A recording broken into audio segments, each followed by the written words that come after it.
평행우주에서 내가 원하는 나를 선택하기.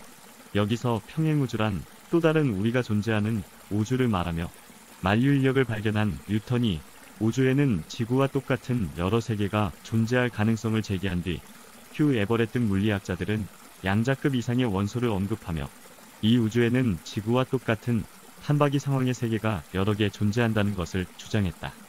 여기에 한 쌍둥이 형제에 대한 오래된 이야기가 있다.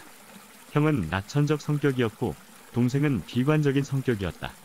한 심리학자가 비관적인 동생을 장난감들이 가득한 방에 들어가게 해서 무슨 일이 일어나는지 지켜보았다.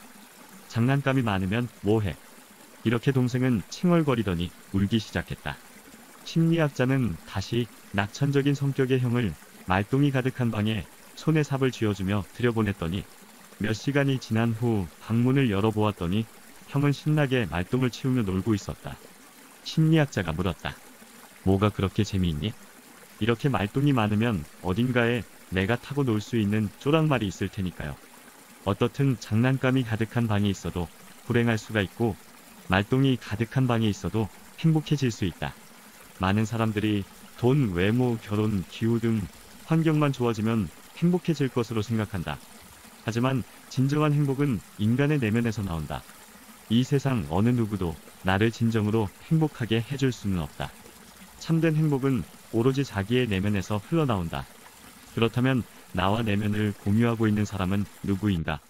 바로 무수한 지구와 똑같은 환경을 가진 평행우주 안에 있는 또 다른 나이다. 만일 건강이 좋지 않아 우울하다면 평행우주 안에서 또 다른 지구에 사는 건강한 나를 생각해보자. 그리고 스스로 최면을 걸어보자. 평행우주에서 건강한 나 선택하기. 첫째, 눈을 감고 깊은 상상에 잠긴다. 둘째, 건강한 나가 사는 평행한 우주로 날아간다. 셋째, 건강한 나가 사는 방문 앞으로 걸어간다. 최대한 생생하게 머릿속에서 문을 그려보고 문이 감촉도 느껴본다. 그리고 살며시 문을 열고 들어간다. 넷째, 객관적인 눈으로 건강한 나를 바라본다. 그리고 건강한 나의 속으로 들어가 슬며시 하나가 된다. 이제 건강한 나를 느껴본다. 건강한 나의 호흡, 맥박, 심장박동은 어떤가? 에너지를 느낄 수 있는가? 여기서 가장 중요한 것은 몸의 리듬이다. 즉 몸의 파동이다. 건강한 사람은 리듬이 다르다. 예전의 나와 비교해 리듬이 어떻게 다른지 고요한 마음으로 느껴보라. 다섯째, 다시 예전의 나로 돌아와 문을 나선다. 여전히 눈을 감은 채 달라진 나를 느껴본다. 여섯째, 이번엔 눈을 뜨고 달라진 나를 느껴본다. 이런 것들이 처음에는 마음에 와 닿지 않을 것이다. 그렇지만 여러 번 반복해 보아라. 아무 잡념이 없고 소음이 없는 심야 시간에 조용히 책상에 앉아 반복해 보아라. 그러면 처음보다는 조금씩 변화하는 나를 느낄 수가 있을 것이다. 어느 정도 익숙해지면 거짓말처럼 나의 몸이 상쾌해짐을 느낄 수가 있을 것이다. 상상의 깊이가 깊어질수록 변화의 폭도 크다. 그만큼 선택이 명확해지기 때문이다. 양자 물리학자들은 평행우주에서는 우리가 상상하는 것이 모두 가능하다고 입을 모은다. 물리학자인 휴 에버렛 3세는 조금이라도 가능성이 있으면 그 사건이 발생하는 우주가 반드시 존재한다고 한다. 한편 옥스퍼드 대학의 데이비드 도이치 교수도 우주의 모든 물음에 대한 답이 들어있다고 말한다. 그리고 노벨 물리학상 수상자인 스티븐 와인버그는 인간이 상상할 수 있는 모든 상황이 무수한 평행우주에 실제로 존재한다고 말을 한다. 뉴욕 시립대학의 물리학자 미치오 카쿠 교수도 이렇게 말한다. 지금 당신이 머무는 방에도 많은 우주의 파동이 존재합니다. 단지 당신이 주파수를 맞추고 있지 않기 때문입니다. 우리가 눈을 감고 상상에 잠기는 것도 우주의 주파수와 나의 주파수를 맞추기 위함이다. 기도나 명상할 때의 원리와 똑같은 것입니다. 잡음도 없이 주파수가 딱 맞아지면 원하는 나가 되는 것입니다. 이처럼 우주는 너무나 허구와 같은 신비함으로 가득 차 있다. 그래서 노벨 물리학상 수상자인 리처드 파인만은 이렇게 말했다. 양자역학을 이해하는 사람은 이 세상에 아무도 없다고 자신있게 말할 수 있다. 결국 이 말은 우주의 신비함을 인간의 두뇌로는 도저히 이해할 수 없다는 뜻이지 않을까 생각한다. 이처럼 우주와 우리 인간 영혼의 신비는 오묘한 것입니다. 모두 똑같은 잠재력과 유전자와 기억력을 가진 당신이다. 단지 생각만 다를 뿐이다. 생각을 바꾸는 건 속이는 것은 아니다. 누구든 우주에 널려있는 무수한 생각들 가운데 우리는 원하는 것을 선택해 마음대로 사용할 자유가 있다. 자신을 어떻게 바라보느냐에 따라 지능이 달라진다는 사실이다. 예를 들어 여기에 A, B, C 세 사람이 있다. 현재 그들의 영어 실력은 엇비슷하다. IQ도 엇비슷하다. 이들이 동시에 영어 공부를 하기로 했다고 하자.